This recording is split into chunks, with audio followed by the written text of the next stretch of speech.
Okay, good evening, everybody, and welcome to our virtual event with Kate Quinn and Lauren Willig to wrap up Women's History Month here at Princeton Public Library.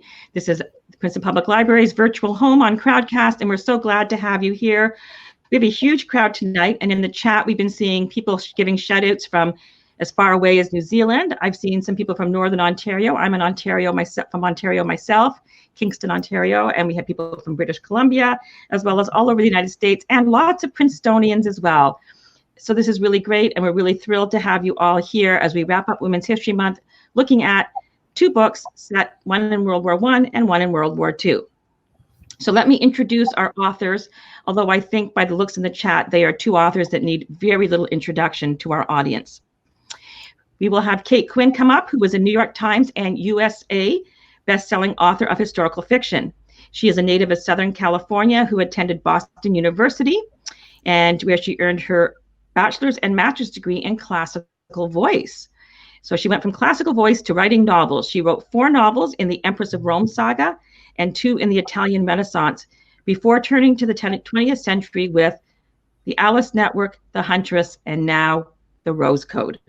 All have been translated into multiple languages, and she lives with her husband in San Diego with 3 rescue dogs. And San Diego is one of my favorite cities. So she's zooming us in from San Diego. We also have Lauren Willig here from the East Coast, and she is the New York Times and USA Today best-selling authors of 20 novels, including The Summer Country, The Ashford Affair, and The English Wealth, as well as the Rita Award-winning Pink Carnation series. And I'm going to bet a lot of us here in the audience met Lauren through the Pink Carnation series. She's an alumni of Yale University and has a graduate degree in history from Harvard and a JD from Harvard Law School. So she went from law to writing. And this is really unique career paths, if you ask me. She lives in New York City with her husband, her kindergartner, her toddler, and vast quantities of coffee.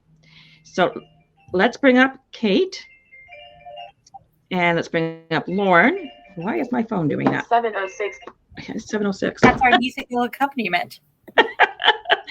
I had some kind of alarm set. So welcome, Kate and Lauren. I am so happy to have you both here. I've been looking forward to this for quite a while. We've had this set up. And I had dreamed of one day having you both come to Princeton in person, and I'm going to still hold on to that dream. But for now, we'll have you here virtually to talk about all things Rose Code and Band of Sisters. So let's start with the basics and introduce the audience to your most recent books.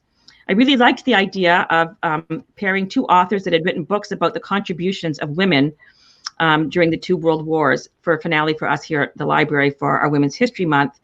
And so as I was looking through the catalogs and saw that HarperCollins had just such a thing, I wrote to Chris Conley and he helped arrange this event.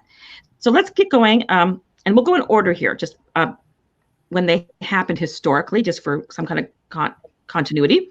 So Lauren, you can start by introducing us to Band of Sisters from World War I, and then we'll have Kate follow and introduce us to her trio of World War II codebreakers. Well, thank you so much, Janie. I know I love that we have forgotten heroines from both World War I and World War II here. Band of Sisters is based on the true story of the Smith College Relief Unit. And if you had not heard of the Smith College Relief Unit, don't feel bad. Neither had I. I stumbled on these women by accident while I was researching something entirely different. I was co-writing a book with 2 good friends, Beatrice Williams and Karen White. Sorry, it's been a long, long month, you guys. I mean, yay, Women's History Month, but also a long month. But anyway, so Beatrice Williams and Karen White, and we needed to know about Christmas customs in Picardy in World War I. And so there I am, as one does. I know these are the things that drive authors nuts. It's like, would they have Bûche de Noël under the German occupation? Like, help. Because, if you get that wrong, you'll get that reader who will email you and the whole book will be ruined. But anyway, so there I was Googling madly, and up popped a memoir by a Smith alumna talking about throwing Christmas parties for French villagers in the winter of 1917. And I thought, wait, this is crazy. What are a group of Smithies doing right next to the trenches dressed up as Father Christmas? This makes no sense. So of course I did what any procrastinating author would do. I dropped everything. I read the memoir, and then I went scrabbling to find anything else I could about these incredible women. So here, I'm going to give you a bit of brief background about the Smith unit and then hand it over to Kate and her codebreakers. So the story is that there was a vast humanitarian crisis in France in 1917 because the Germans, so we all know the Germans had occupied France during World War II. They also occupied France during World War I. It was their practice run. And in March of 1917, the Brits and the French managed to push the Germans back a little bit. Not a lot, but a little. And so the Germans, though, before they marched out, were determined to wreak maximum destruction. And so they rounded up all the villagers, stuck them in one village, and then went back to the other villages and destroyed everything that could possibly provide shelter or sustenance. They poisoned the wells, they broke the plows, they destroyed the houses, you name it, they wrecked it. And then they brought back the villagers, and we're talking the really old, the infirm, the very young, because all the able-bodied had been sent off to work camps in Germany. And they said, you can go home now. Welcome back to your village, assuming that they would sicken and starve and be a burden on the French war effort. But what they had not reckoned with was one Smith College alumna, an archaeologist, humanitarian, and occasional war nurse who heard about this and was like, whoa, what's really needed to solve this problem is American college women, obviously.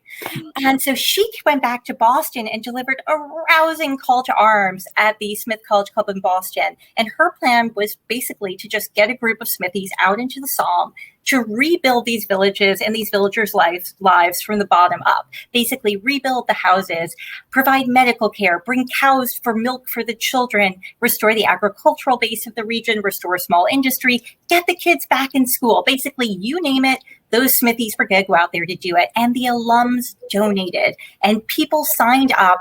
And within way less time than it took to get the U.S. Army into the war, you had a group of Smithies in their brand new uniforms on a ship headed for the war zone. And what happened there when they got to that war zone is what they accomplished and what they experienced is just really incredibly amazing. And I will tell you with this book, the only thing I changed was that I inserted my fake people in the place of the real ones. Anything that happens in Band of Sisters is something, however unbelievable it may seem, that happened to the real women of the Smith College Relief Unit. And now over to Kate and her equally incredible codebreakers. Well, I don't know how I can really follow up with that. I love the whole idea of, who do you want to get things done? A lot of bright, motivated college women. And I can say, knowing the bright, motivated college women who have been my friends and who have been, people who then became, people who work on book teams, absolutely, this is how you get stuff done. But in any case, onto the Rose Code. This is a World War II novel rather than a World War I. And it tells the story of three very different women. You have a beautiful blue-blooded debutante, a tart-tongued London shop girl, and a shy crossword-solving spinster who are all recruited to the mysterious Bletchley Park, which is a secluded English manor where the best and brightest minds in Britain are working in direst secrecy, breaking Hitler's supposedly unbreakable military codes. Now, when you start throwing words like unbreakable around, fate laughs, just ask the Titanic. So these codes were not unbreakable, and my ladies are fictionalized versions or compilations of real people real women who were involved in the code breaking effort, which was one of the major hubs of not just intelligence activity, but one of the major achievements and causes for victory in World War II. Now, I've been hearing about Bletchley Park for a while, starting with Robert Harris's wonderful novel Enigma, which I highly recommend, and which was made into an absolutely lovely movie starring Dougray Scott and Kate Winslet and Nikolai Coster-Waldau way before he was Jaime Lannister in Game of Thrones. And I loved that novel. I loved the other things I was finding out about Bletchley Park. It seemed too crazy to be real, like a weird Hollywood pitch. It's Sneakers meets Downton Abbey, but in World War II, right? So it was the whole idea of, a country house stuffed with code breakers was, so amazing to me. And yet it seemed to me the more I found out, because my question whenever I research something is, where are the women? I want to know what the women were doing because they're there. Just quite often they're not in the broad strokes of history. And what I found out was that in its peak in 1945, Of the 8,988 people working at Bletchley Park, 6,757 were women. So that's really what I wanted to know, was really, where were the women if there were, nearly 7,000 out of 9,000 were ladies. And so the Rose Code is my answer to that, because I delved in and found out really how much of the park's history and achievements was accomplished by women. Some of them were cryptanalysts, the work where the ladies, the ones who were wedging their foot into the door of this impenetrable wall of code, just throwing their minds against it over and over every day to try to give the machines a fighting chance of doing it the rest of the way. That's one of my heroines named Beth. Then one of my heroines named Mab works the famous code-breaking machines, the bomb machines and the Type-X and Enigma machines, which have to do with actually decrypting the material once you have the cryptanalysts having broken it open a bit. And then you finally have women like Osla, my third heroine, who was a translator, a finishing school Deb who had beautiful German thanks to going to Austria before her curtsy to the Queen at court, and who gets recruited to Bletchley Park to translate all of that intelligence so it can actually be put to use after it's decrypted in the field. So this is the ladies of Bletchley Park, my ladies, and the ladies who stood behind them and inspired them. And I can't wait to tell you more about them today. Yay. Wow. So I've already devoured both of these books when they were in early release as a advanced reader's copy. And for both of them, I just cuddled into my couch and spent a weekend with them during the winter months. And that was just a beautiful way to spend a weekend. And I encourage you, now that the weather is nicer, to set yourself up on your patio and just lose yourself in these worlds, because they're wonderful. So you're both really prolific writers. And what I really find best about your books is that you're really skilled at weaving history and historical figure together with, fictional characters and storylines and all these true facts. But this is maybe a little bit of a weird question, but do you sometimes think it would be easier for you as a writer to write a book that is all nonfiction based on all this extensive research that you do?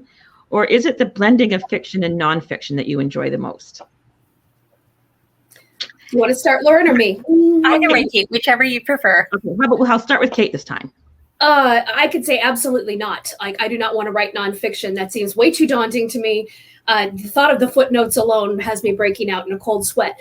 I think what it comes down to, because I have heard that kind of question before, like why not write nonfiction, is that it comes down to a fundamental difference of, what the goal is. For someone writing nonfiction, and I have such huge respect for those who do, the biographers and the nonfiction writers, the issue is to try to instruct and elucidate about a particular person or a time or an event. Whereas a novelist's job is to entertain. It is fundamentally my job to tell a story that will affect you, whether it makes you smile, whether it makes you laugh. Hopefully it does make you learn too, but my job as a storyteller is to entertain first. So that's always been my fundamental drive. And so therefore I like the blend of both fact and fiction the most. That's the most fun to me, because, when you're writing nonfiction, the job is to, you might have to present all sides of an argument because history doesn't give you the answer. As a novelist, you get to pick a side. You get to, insert your fictional people in and ask what if. And it's harder to do that when you are sticking by, just the facts, ma'am. Okay, that's great. I have to say, like Kate, it's the what ifs that have always interested me. And I found when I was in grad school doing my history PhD that this is not actually the best basis for academic history, because what I want to know were the gaps between the narratives, those spaces where you don't have information, were the things that fascinated me, the bits where someone is silent on something and you think, wait, why are they not talking about that? Or there's a weird gap in the sources and you're like, why is that missing? What aren't they telling us? But that's not, when you're doing academic history, you're footnoting, you're trying to document, you're not taking these wild leaps of imagination. Or if you do, you have to pretend that they're heavily sourced and they're not wild leaps of the imagination, and you have to hide them in lots of jargon.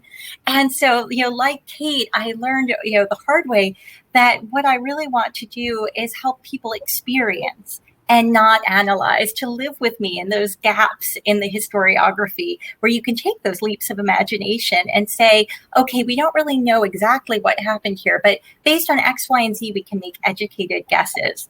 And so what I really love doing are taking fictional characters and their fictional stories and putting them into a real world touching real events. It's why I think of it as sort of the Margaret Mitchell model of historical fiction, where you have fake people mired in a very real world, and they're made up of bits and pieces, like Kate was saying, of real people. You pull a Frankenstein and you steal body parts from all sorts of different genuine historical actors, and you put them together to make your story. There have only been 2 times in my life I've been tempted to write nonfiction. And one of those I won't bore you with because it's a 17th century topic that, you and I can gossip about some other time. But the other one is the Smith College Relief Unit, because there were not gaps in the margins. I had such a massive quantity of material, and the material itself was so amazing that was daunting. And it's like, okay, forget the novel. I have nothing to add here. I should just write an annotated version of these sources. After that will be much more entertaining. But, I was under contract, so we have the novel. Well, I'm so glad that the novel, that you were under contract, because I think the world needs this novel. And anyhow, yeah, that's interesting. I too have great respect for nonfiction writers and biographers, but I couldn't imagine the level of work that it takes to come through those. And so, ideally speaking, they feed each other. I mean, because think, people who might read something in Lauren's book, might then go, in Lauren's novel, might then go dig up real information, nonfiction sources about the Smith College Relief Fund. There are, people who might read about Bletchley Park. Believe me, there are a lot of nonfiction books, and they're all on the shelf behind me, or 10% of them, which is only 500 or so. And you can find those too if you're done with mine and you want the nonfiction sources. And then, it goes the other way around too. Look at Lin-Manuel Miranda read Ron Chernow's huge biography of Hamilton, and as a result, we have Hamilton the musical. So I don't like to play the game of which is better, fiction or nonfiction. They both serve a purpose, and ideally speaking, they feed each other.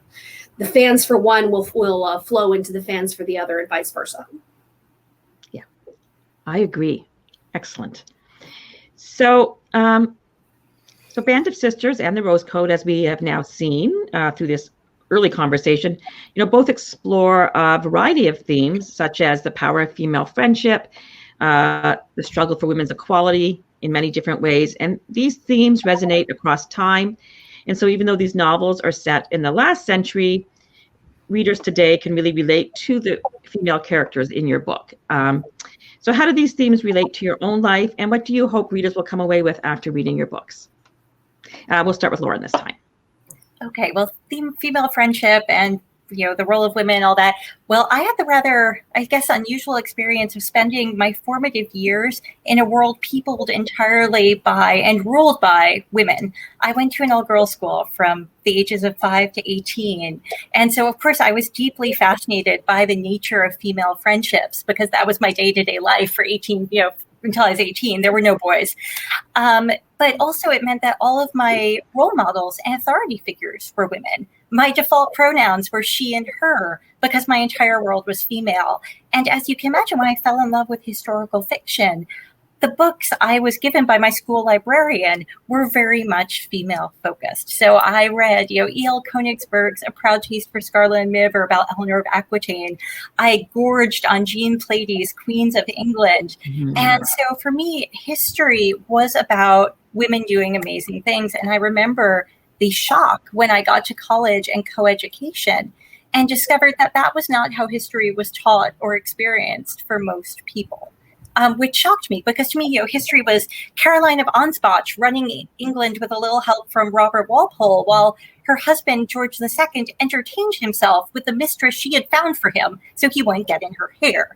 And so I couldn't believe that people thought history was a male province and that women's history was this little thing on the side as a sop, throw in a couple of things about women, but they didn't really do much. When in fact, as far as my experience was, women did everything. And there was never a time when women weren't at the forefront of events in some way or another. And so, what I want people to take away from my books, from all my books, starting with the Pink Carnation series and moving on all through them to Band of Sisters, is that in every era, women were and women did. I mean, there were influential female merchants in medieval London, which I only know about because a friend wrote her dissertation on them. There were female spies during the Napoleonic Wars, and there were absolutely smithies in the Somme, ignoring orders from 3 different armies and doing amazing things. And so I would like to get rid of this notion that, women sat quietly at home with their hands folded in their laps in the Victorian ideal until our more enlightened era, because I think you can find in any age women who are out there doing amazing things. And by bringing them back into the story, by writing them back into the narrative, we are providing a much more full and honest view of history. So that's my soapbox. Okay, good soapbox. I wish I had pom-poms because I'd be like doing this because yes to all of that, please. And I'm not even sure what I can add to that, good Lord. But it's the idea that I've had myself too, which is that, it's not that women weren't doing things. Women did. Absolutely true. And I love that. But it's just that the broad strokes of history don't tend to focus on them. So it's not that these women aren't there. You just need to look in the cracks for them. You need to look around the edges. And that's what I do. And that's my question that says, what were the women doing? That's what I want to know whenever I, narrow down on a historic event was what were the ladies up to at this point? Because I know they were up to something. And chances are it was something that was impressive. And so, the idea is that, we can do our part, not just me, because I don't want to make it sound like I'm the only one with this goal. I mean, most of my female author friends who are into historical women's fiction have this goal of trying to shine a light, our own little bit of light more onto ladies of the past who have done something which is perhaps not as celebrated as it should be. It's my goal. I know it's Lauren's. I know it's, the rest of her Team W mates. I know it's the goal of most of the ladies I know who are writing about women of the past. And if we want to, the idea that there's women's fiction, women's history are always things that annoys me because there is no corresponding men's history, men's fiction. It's not. It's still viewed as a separate thing. And a book I read recently said something along the lines of that, which I agree with, which says that art, when it is created for women, has the tendency to be downplayed, that it's not art. It's wrapped in a pretty pink package and placed to one side. And you can see this not just in books, but you can also see it in music when, music that's written for teenage girls is, automatically kind of gone. It gets the eye roll. You can see it in, TV shows whose audiences are masses and masses of teenage girls, also that gets the eye roll. And, I know Lauren has probably seen this too, but when you say like, I write women about historical women, there can be a little bit of that thing that you see in people's eyes of, oh, that's like chick lit, right? Beach reads, chick lit, women's fiction, it's like, that's nice. It's romance, isn't it? And it's like, no, it doesn't have to be romance just because it's about women and by women. And the whole argument of why we should not sneer at romance as a genre is its own argument by itself.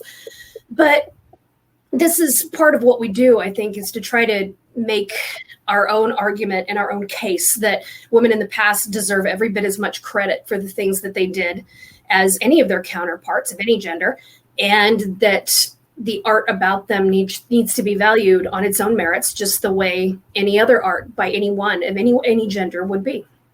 So I guess that's my soapbox, and I'm going to have to get off it. I've got my pom-poms waving to all of that. Yeah. And yeah, you're right. It is, even though we've just done a whole month of programming for women's history, why do we have to separate women's history from the rest of history? I think. Can I tell you one thing that just as a tiny thing to bring in, just for like the whole idea? I don't mean to interrupt, but this had me steaming recently. If you think you women are not being erased still from history, there was a book, and I wish I remember the title because, frankly, this is one I would not mind naming and shaming.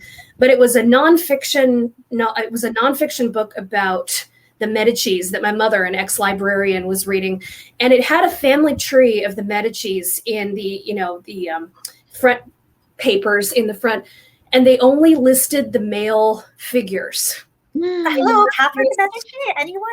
Like Marie de Medici? There are some major female Medicis there. So my mother calls me and she says, well, it's interesting to know. Apparently the new scholarly take on the Medicis is that they were like undersea bivalves and reproduced entirely by themselves without any female reproduction being required whatsoever. So that's a new take, and, definitely very interesting. But like none of the wives and mothers were listed. None of the, the daughters were only listed if they married someone important. It was like, so that's the kind of thing. That was not an old book. It was a relatively recent one. I think that came out sometime in the teens. So I'm looking at that and I'm still going, oh man, we have a long way to go. I know. And you see women being written out of the story all over the place. I know we're going to talk about, our upcoming books later, but I'm working on a Spanish American War book right now, and I was livid because part of what I'm working on involves Red Cross nurses during the Spanish American War, and they did a lot. But if you look at, there are two relatively recent books, very good books, very well written books that have come out about the Spanish American War, and they will tell you what Teddy Roosevelt ate for breakfast, which is fascinating, I'm sure. But one of them has one line devoted to the Red Cross and their efforts in Cuba, and the other has zip. And it's just, and then, if you go hunting, you find all these amazing things that were going on, crucial and amazing things that the Red Cross was doing. And among other things, Clara Barton is the first one in when they conquer a major city, but they don't ever, her name does not enter the book. It is not mentioned. These women are written entirely out of the story. So it's going on all across the board. Yeah. Sorry, soapbox again. Yeah, that's okay. No, this is great. I knew you guys were history buffs and passionate about this, and this is great. So right now we're going to have author's choice, and we'll start with, I don't know I've lost track of who we started with last time. We'll start with Lauren this time. I've lost track. So right now it's your choice. You can either share a short passage from your book, or else maybe just tell us about a particular scene that you wrote and how it resonates with what you're doing and why you liked writing that scene. So either talk about a particular scene or do a reading from a scene. Okay. Well, I will give you, it's funny. I have not read from a book for years. It used to be the de rigueur thing you did at all your book talks, but now I can't remember the last time I've read from my own book. I promise you this is very short. It's from the end of the book. So this is not the very end, but so the Smithies at this point have been kicked out of their headquarters by a German invasion. They're evacuating villagers. They're setting up pop-up canteens, lost person bureaus, and all of this while they are on the run themselves, because they are now also refugees who don't know where they're going. So I will tell you after I read it why this passage resonated for me. Emmy paused with her arms full of blankets, hugging them to herself as hard as she could, reminding herself that she needed to be strong for the unit, for all their people who needed them. They'd been finding their own people all day. There were families she knew from Cannesy and Corsell, and it had been a solace to have the children run to her and hug her and know that seeing her there eased their fear a little, that if their Mademoiselle Aimée was there, then everything couldn't be all bad. The grown-ups were harder. Some of their questions were relatively simple ones, finding missing baggage, or worse, missing family members. Emmy could say, well, the cars are still coming in. We'll see who Alice brings. Or, where exactly was it that you left your bag of linge? It was the other questions that were harder, the big questions, the ones who wanted to know when they could go back again, what the unit would do to replace what had been lost, when they could rebuild again. Would they be back in time to visit the spring planting? I don't know, she wanted to say. I don't know. But part of her job was to give people hope, to make them feel like there was some certainty, some safety in this horrible, mixed up madhouse of a world into which they had plummeted. So she smiled and said things like, as soon as we know more, we'll be sure to tell everyone, which meant the same thing really, but sounded so much better because it made it sound like the unit had some control over the situation when they hadn't really. Not at all. So this passage was really, really resonated with me because I wrote the second half of this book in lockdown in New York last spring, locked in my apartment with my 2-year-old, my 6-year-old, my husband, and my Nespresso machine while the sirens resounded around our apartment around the clock. And, my toddler would keep dragging me to the window saying, Mommy, why can't we go to the park? It's right over there. And my 6-year-old would keep asking, when can I go back to school? And sort of like Emmy in this book, I just wanted to say, I don't know. But I had to be the grown-up. And so I had to try to find something to say that wasn't entirely untrue, even though I had no idea what was going on either. And so writing this during that was a weirdly emotional experience. And I took such comfort from the fact that the Smithies had been equally confused, but also holding it together for the people who needed them. And so, every now and then you remember a passage you've written. Usually I don't know about you, Kate, but usually it goes in one, you're out the other. But there are some bits that stick with you because they speak to you in some way when you're writing them. And that I don't know, just sang through my bones at the time. Anyway, so over to you, Kate. Well, I don't have a reading prepared because I completely locked down when it comes time to read. It feels so strange to me to read my own stuff out loud. I start editing on the fly. It's not pretty. And so I can tell you though about one of the scenes I most loved writing in the Rose Code. And it sounds like I'm giving spoilers away. I'm not. One of my heroines becomes a cryptanalyst, who's one of the, top level code breakers who is, responsible for wedging open, that just wall of impenetrable letters that is going to mean something if you can only find the right way in. And she is this immensely shy girl who lives at home. I used the word spinster about her earlier, and I know that's a negative word, but that's the word she's been trained to think of herself as for so long. She's on the shelf. She doesn't mean anything to anyone except, maybe as the parents' helpmate as she gets older. But she becomes a Bletchley Park cryptanalyst, and there's a day that comes when she and her all-female team, they break a bit of code. They're working on the Italian naval enigma. And they have very little to work with, but they manage to break a fragment of code that says, today is the day -3. And so they immediately start thinking, what the hell is happening with the Italian Navy in 3 days? And they know it's nothing good. So they literally go on this 3-day or more like 2-day binge where they don't leave the cottage where they're working, which is off the stable yard of Bletchley Park. They're basically sleeping in shifts in, the attic and on the, around the edges on piles of coats. They're getting through on slamming chicory coffee by the pot. They are just working nonstop and going a little nuts because they know how important this is. It is important. And because of the work of these women, 9 women working round the clock, they crack the entire Italian naval battle plan for a battle that is supposed to happen off of Cape Matapan. There's a whole Wikipedia article on this, so you can look it up. But essentially, because of these 9 women, they break this code. They hand it all to the admiral in charge, the British admiral in charge in the Mediterranean, and because of the intelligence they're able to provide, which is the locations of all the submarines, the cruisers, the ships, they more or less destroy the Italian Navy in the Mediterranean, which means later that convoys moving through to Africa and attacking Rommel can actually happen. But they destroy the Italian Navy in the Mediterranean as a fighting force. It never is a real threat in World War II again. And it's the biggest victory in naval history, British naval history, since Trafalgar against Napoleon. So, and these 3 women do that. And writing about this incredible mental binge that they go on and how this one moment is sort of the key to this very shy woman's rebirth and the way when she begins to flower, because she's never before stayed away from home all night. She's never before been away, without asking her mother for permission for everything, which her mother always says no. So in this is literally where she took 3 days and worked nonstop and slept on coats and, went down this rabbit hole with all these other women and they pulled it off. And she has this moment, which is real, where I gave it to her. It was another code breaker in real life. But literally after that, it's close to midnight. She's running through the rain to the, to where they can put it through on the teleprinter. And that GIF on Facebook, which is from Lord of the Rings, where it's Viggo Mortensen as Aragorn pushing open the doors of, the Great Hall, and there's the flood of light. I absolutely pictured it like that. That's this shy English spinster who's not going to be calling herself that anymore because she knows now that she's better, with battle plans in her hand that she just decrypted over 48 hours of insane mental work. And she knows that they've got the key to something huge. And she's the one who's, storming in out of the night, throwing the doors open and flinging down a sheet of paper and saying, call the admiral in the Mediterranean now.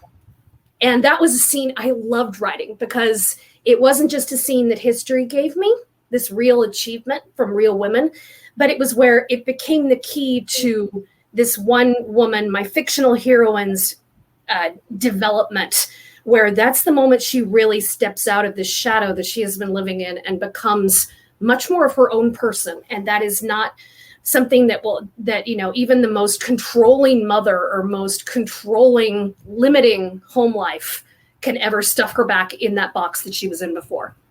So that's my moment that I loved writing, and I do hope you will enjoy it in the book. Yeah, that's a great moment. It's definitely one that stands out. Thank you both for sharing those passages and those tidbits with us. So I have one more question, and then we're going to open it up to audience questions. So remember, there's an Ask a Question button there. You can pop your questions in there. Now, I have to just ask this as a librarian and someone who loves to do research. I mean, I actually read both of your novels and then went down rabbit holes of learning more about Bletchley Park. I had seen already Enigma as the film, and I went down big rabbit holes of the Smith College unit. That's kind of like, I read historical fiction, and then I go out and I have to do all this research. But I really must ask you about your research process as a librarian when you write. How do you begin to do your research? Do you have a favorite library, or is it mostly online? Have you ever had to wrestle with the microfilm machine lately? They're still out there. We have one in our library. Give me all the juicy details on your research and make it, you're both so great. You can tell from the accuracy and detail in your books. I want to know all about your process. Let's start with Kate. Okay. Well, I give thanks to the internet because there is so much now that is on the internet, and you're a historical author when you're cruising Pinterest, finding uploaded historical menus so you can find out how much tea for two cost, in 1947 under ration laws.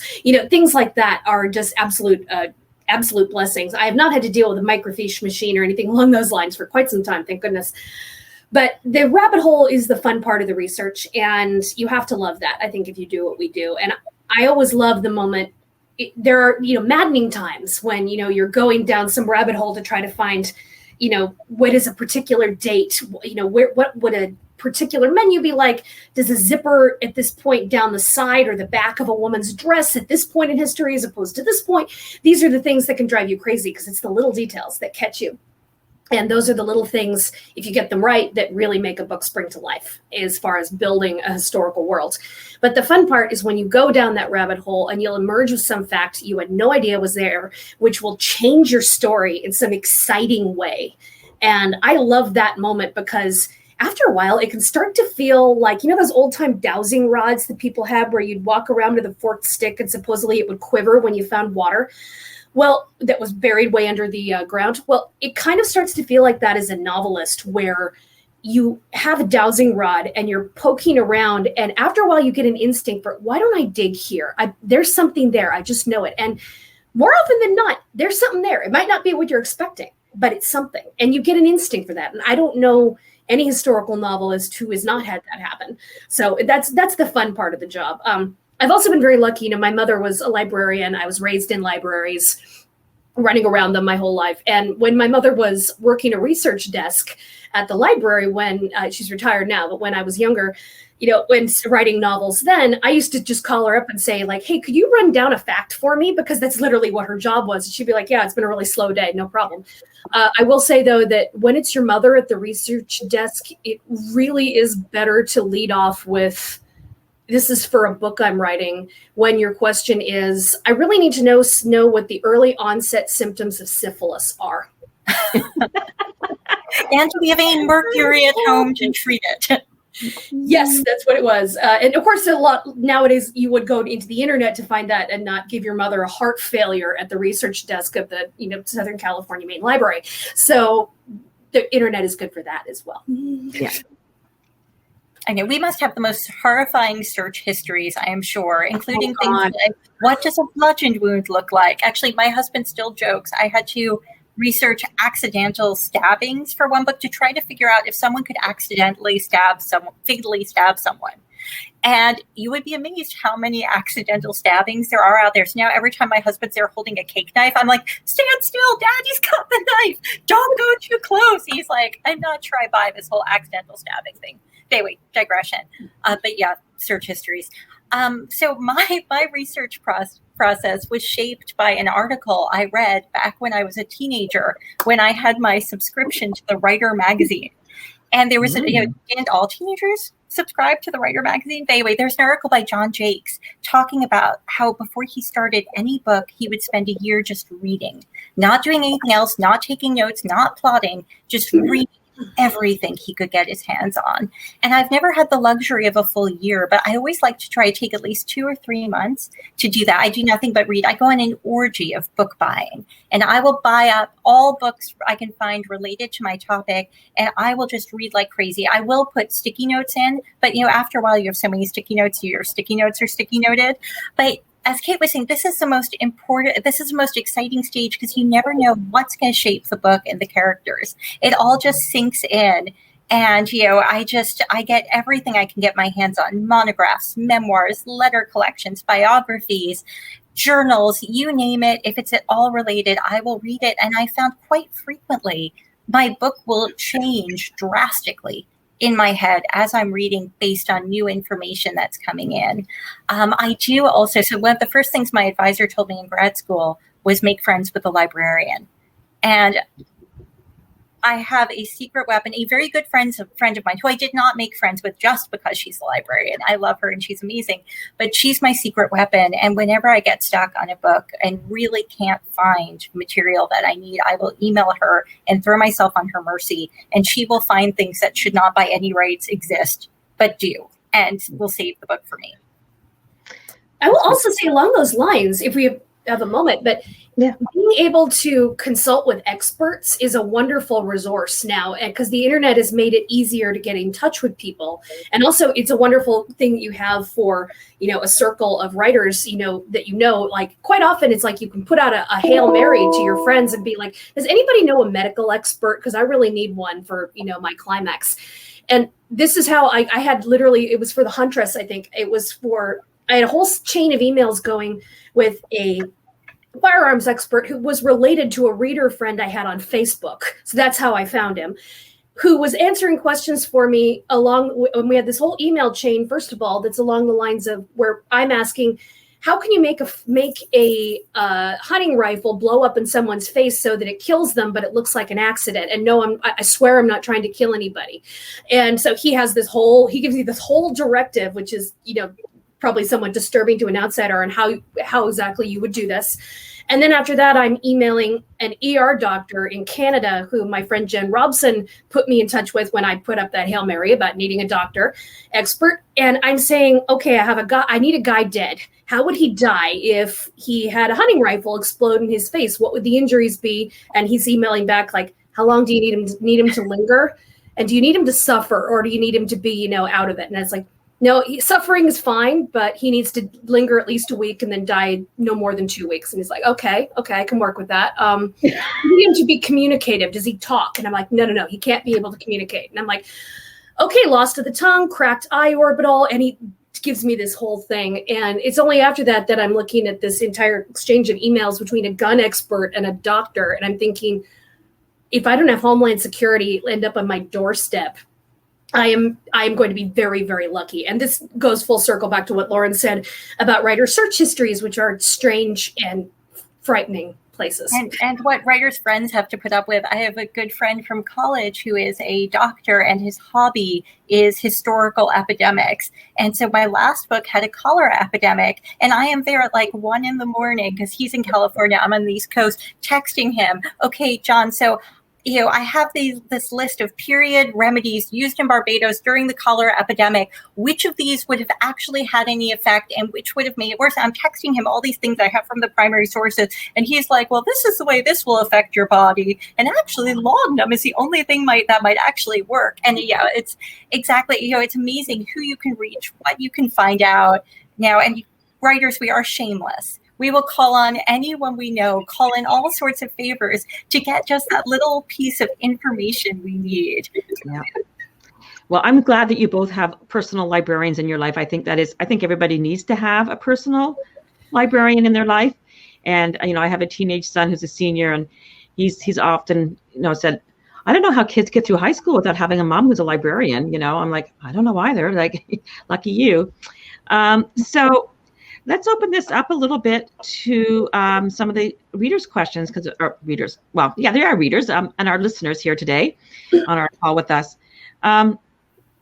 So someone asked, for both of you, what has been your favorite place to visit for research for your novels? Have you gone on like fact-finding missions to an actual place? And what's been your favorite?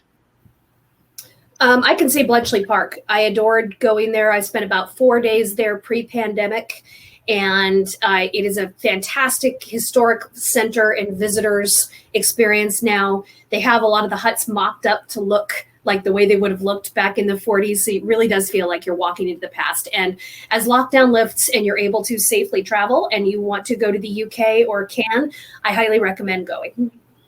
Okay. How about you, Lauren?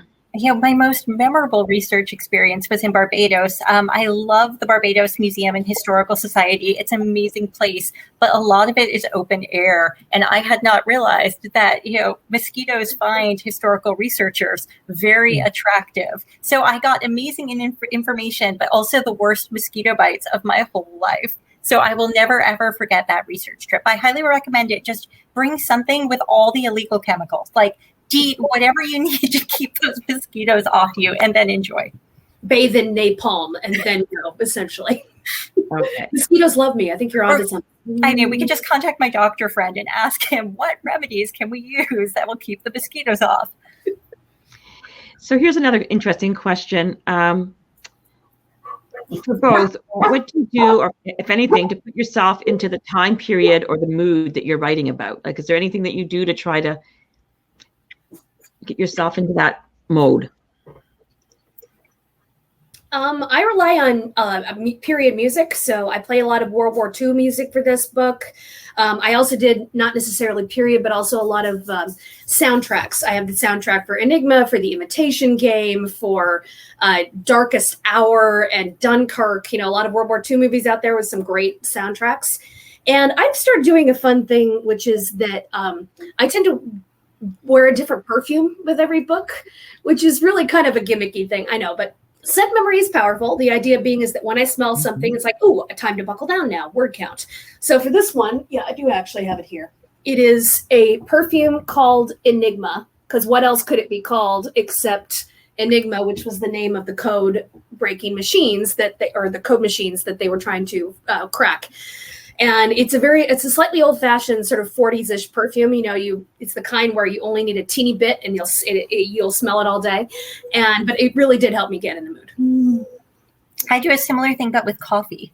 Because when we're not in a pandemic, I write at Starbucks. So auditory cues are no use to me. I can't play period music because I've just got my ambient noise all around me and whatever Starbucks happens to be playing. But I will, and I know it sounds gimmicky, but I will pick a different coffee flavor for each book. So when I get there and I sit down at my hopefully favorite table, because, God forbid someone else be sitting there, when I sit down at my favorite table, I take that first sip. That flavor tells me that I am meant to be in the world of that book. And, right now I am surviving without Starbucks. I'm relying on my Nespresso machine. But when I work on the book, I use a specific flavor of flavored creamer so that I know that is my book writing coffee.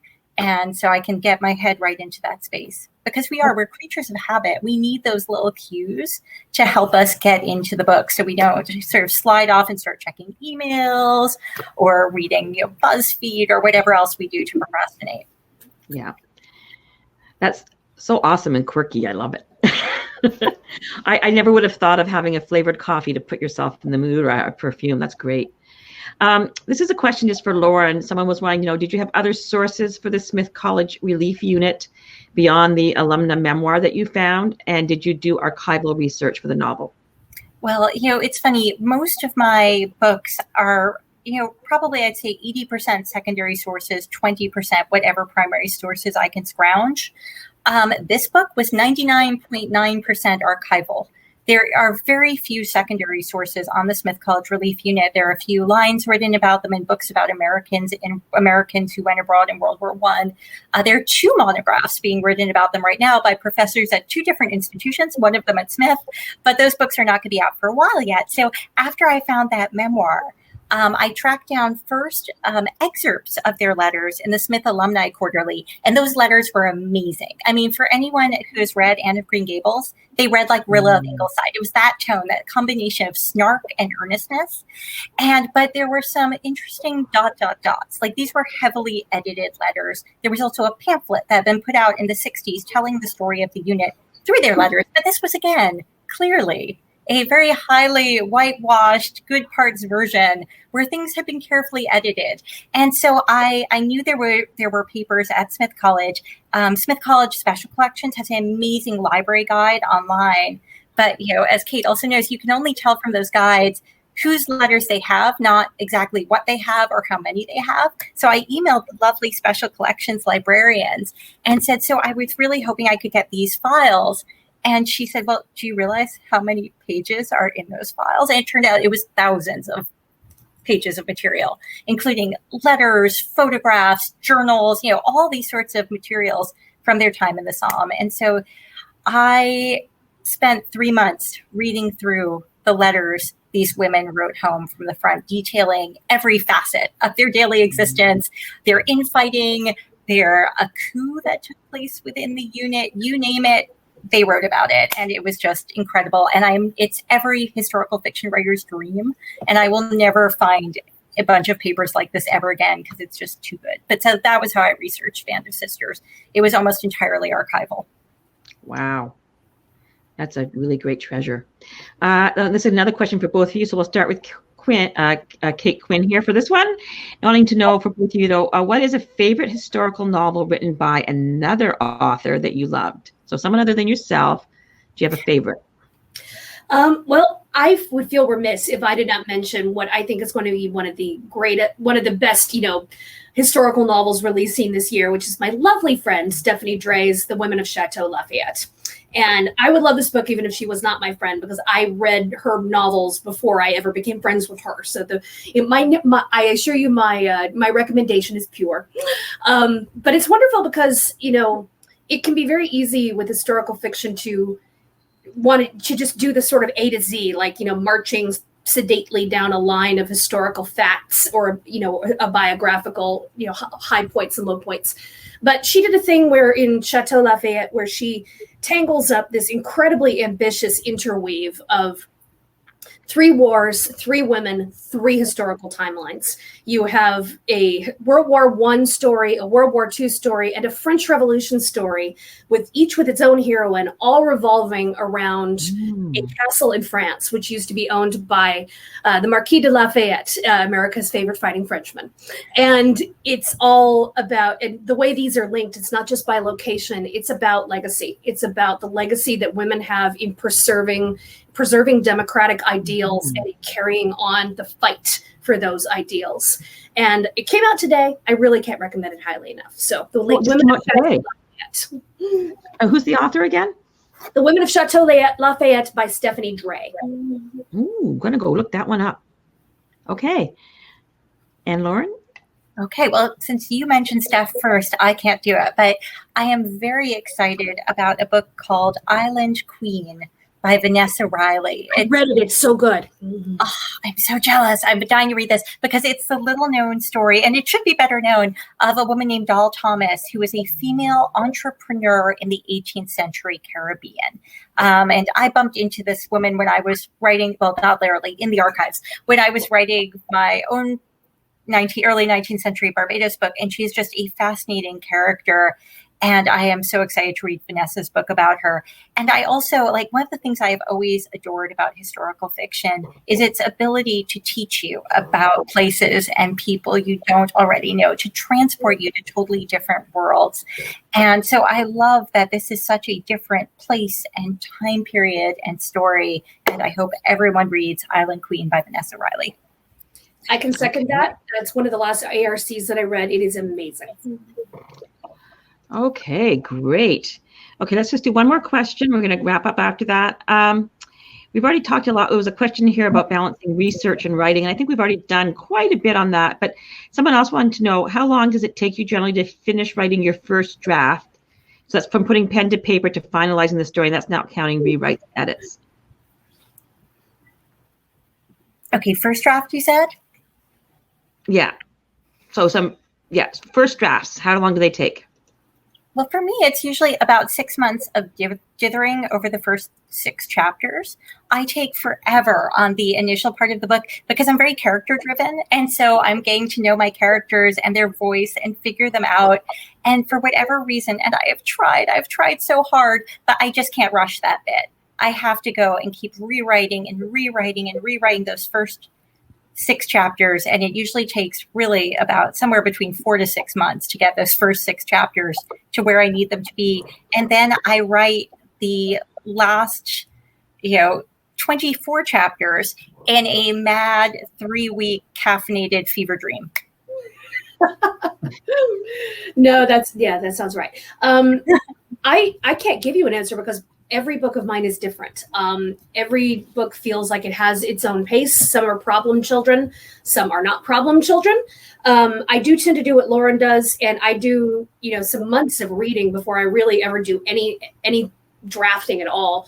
And in those times, I'll be reading, I'll be underlining madly, scribbling in margins. I will be, doing character exercises on my characters to try to get to know them better, so I know what their motivations are, what are the wounds, what are the things that drive them. And after that, when I start drafting, who knows? So it can be anywhere from 6 months to a year, or it can be shorter. During this pandemic, I had such a tremendously shot attention span that I was not able to even think about drafting yet. The blank page just was impossible. But I was doing a lot of outlining during that time. So after some months of outlining the book I'm doing after the Rose Code, I finally began that, and I blitzed 100,000 words in 3.5 months. And that's not usual for me. But I think that because I began it in the middle of the fall, and we were in the throes of lockdown and of numbers rising every day for the pandemic, and for also in in America, if you're watching from outside of it, we were in the middle of this little thing called an election, which was not a very fun one. And I think I was doing a whole thing where I was so eager to escape the real world that I was diving headfirst into the wonderfully soothing, calming balm that is the Russian front battlefield in World War II, and it felt like going to Disneyland. So I went to the Russian front every day, and I'm like, yes, delighted to be here. And I was churning out, so hence that book happened really quickly. But on the other hand, other books I've had have taken longer. So I have no answer for you. I'm sorry. I think the fastest I've ever ran a book was 6 weeks. And that was the last book in the Pink Carnation series. And it was because I had made the mistake of deciding when I got pregnant with my first child that mothers are the most productive people in the world, or at least the ones I knew. So clearly I should double my writing schedule and write 2 books a year and add on a book co-written with friends. And so that just meant I got more behind on my deadlines with every single book, because I was suddenly booked for 5 books over a 2-year period with a newborn. And so when I got to that last book in that series, I had 6 weeks left, and they told me if I did not get in by that deadline, they were pushing the book back by a full year. And so I had to be on March 15th. And so I started it we turned in the Team W book on January 31st, and I started that book February 1st and got it in on March 15th, start to finish. How did you do that without ending up in a padded room? A lot of coffee. And you'll appreciate this, Kate. There's that show Gallivant. Did you see it? It was a faux medieval comical musical. I saw a little bit of it. Yeah, and so every night I would watch an episode of Gallivant, and I found that strangely soothing, and that got me through that book. You do what you have to do. Yeah. Yep. Exactly. Okay, so we're going to wrap up here with 2 things, and then we're going to wrap this all up. We have a lightning round, which is something just for fun, because you guys are both really entertaining, and I thought this would be a fun thing to do.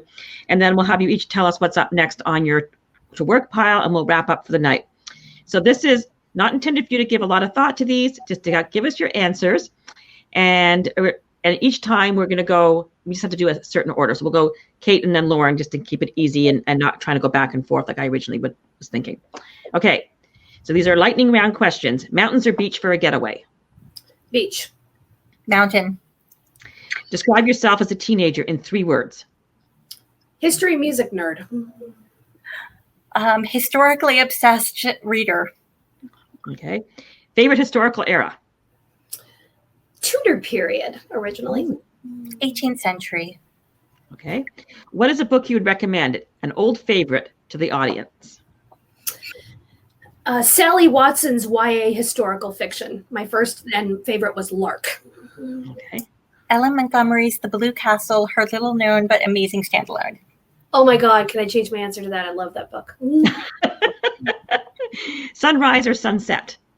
Sunset. I'm never awake at sunrise. Night owl. Sunset, ditto. Okay. Dog or cat? Toddler. Toddler? They're kind of like dogs, you know, they bounce around all day. Yeah, they expect to be fed. Favorite season? Not to sound too basic white girl, but I really love fall. I blame it on that New England college experience. Mm-hmm. That's me too. The leaves, the pumpkin spice, the kilts. I'm totally there with you. No, I'm all about winter, by the way. It must be my Canadian background. I feel like my brain starts to like come alive, my synapses in the cold. Yeah. Do you believe in love at first sight? Not really, to be honest. Yeah, no, neither. I mean, love at first whip, maybe, like love at first banter, but love at first sight. Lust at first sight, yes, that exists, but Lust at first sight, yeah. I think love at first sight needs a little more. And favorite author from childhood? Ooh, Gwen Bristow. She really got me hooked on historical fiction. Age 10. Frances Hodgson Burnett. I still cry over A Little Princess. Yeah, me too. Okay, that was our lightning round. So we're going to just wrap up this wonderful conversation with both of you, just giving us a little sneak peek into what's in your pipeline and coming out next. Well, I did tell you a little bit earlier, this is the one I wrote in 3.5 months flat just to escape the U.S. election. It is a novel. It's going to be out about this time next year. It's titled The Diamond Eye, and it is about history's most famous and successful female sniper who was a World War II Russian girl who was an aspiring historian, a grad student, a single mother with the world's most boring dissertation topic and a very quiet life planned. But, you know, Hitler invades Russia and her life changes and she ends up at the front, ends up as a sniper with the nickname of Lady Death. And if that wasn't the most fantastic thing ever, just to make her a possible heroine for a novel, she got sent on a goodwill tour to America in 1942. And just, you know, while she's there, not only meets everybody famous pretty much in America at that point, but happens to become BFFs with Eleanor Roosevelt. Who hopefully did not insult her dissertation topic. Okay, so you're staying in World War II for now, not going back to Roman Empire or other different eras. World War II, for at least for this book. We'll see what happens with the one after that. Who knows? Okay. And Lauren, I know you probably have something going on with your other W friends. Is that correct?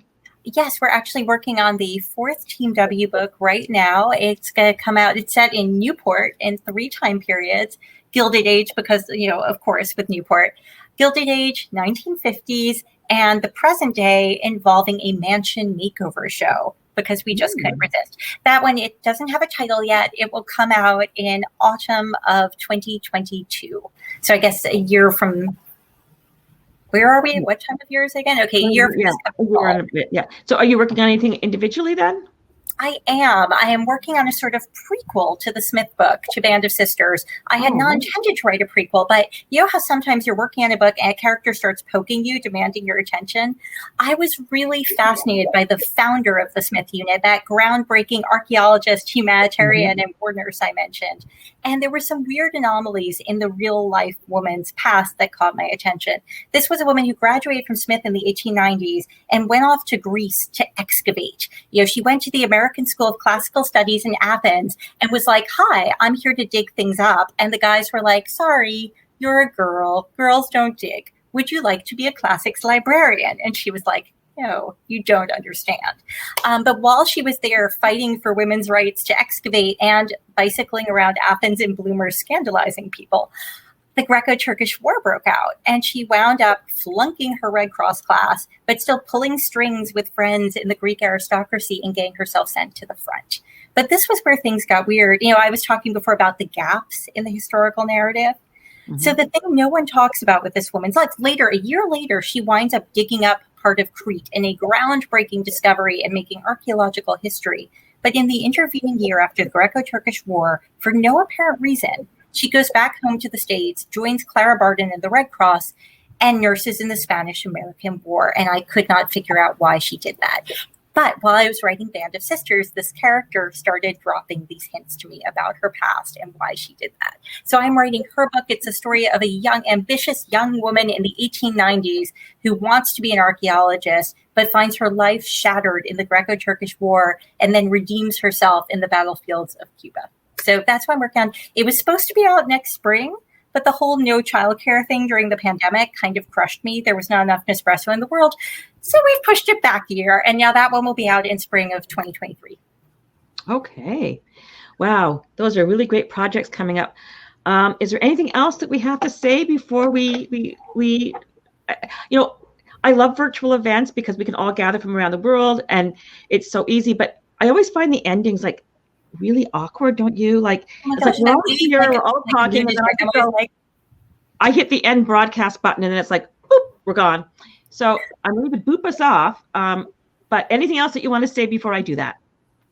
Just a big thank you to you guys for hosting us, for librarians everywhere, for all the readers who are tuning in, and then, really all the readers who are, buying books, because I honestly do think that reading is the thing that has been keeping us sane in this lockdown. So I would just ask everybody, hopefully we have an end in sight. I hope you will keep sane, keep reading, and keep healthy until that the world reopens. Thank you. Yes, everything Kate said. Thank you so much, Janie, and to all librarians for providing us with virtual communities right now and escapes when we need them most. It has made such a difference. And, thank you everyone for Zooming in with us and, being part of our community. I appreciate it so much. Yeah, we've had a lot of chat going on here tonight. Lots of thank yous coming in right now and lots of great comments in the chat. Hopefully you guys can see them all going by. And I do want to mention, I put it in the chat several times. Our bookseller tonight is Labyrinth Books. They're a Princeton-based bookstore, an independent bookstore. And as a library, we 100% like to support our two local independent bookstores. They have your books in stock. They're ready to sell them. And they're going to give a 10% discount to anybody who mentions this event. They actually had to go over to a new point of sale system. And so they have their books in the store. You can call or email to get them. I just mentioned you were here. They should be in their online catalog by tomorrow. And then if you want to just put it into your basket and have it shipped, just have to put in the word Quinn or Willig into the coupon code and you'll get your 10% off. But they're the friendliest store. They're awesome. Just give them a call or email them and they will make sure you get your discount and they'll mail you your book, or you can go by if you're local and pick it up curbside or go into the store. They're open now. So labyrinthbooks.com for your book sales for tonight. And thank you to both to Kate and Lauren for being so generous with your time. And this has been maybe a highlight of my entire year so far. Yay. Oh, thank you so much. More highlights. This is the awkward part. We're going to say goodbye and best of luck with the rest of your book tours. And hopefully one day I'll have you both in Princeton in our community room. And we will have a lovely event there with some tea and sandwiches because I like to do that. So, and Kate and I can get stuck on the Turnpike and have a story to tell later. Getting stuck on the New Jersey Turnpike is a requisite of our authors. So it's awesome. Okay. Anyway, bye, everybody. Thank you so much.